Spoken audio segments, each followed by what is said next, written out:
A mesa governa a casa.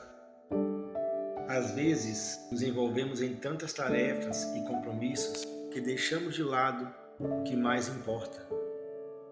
Se você perdeu a comunhão, Perdeu o governo da família, os filhos não se importam, estão distantes.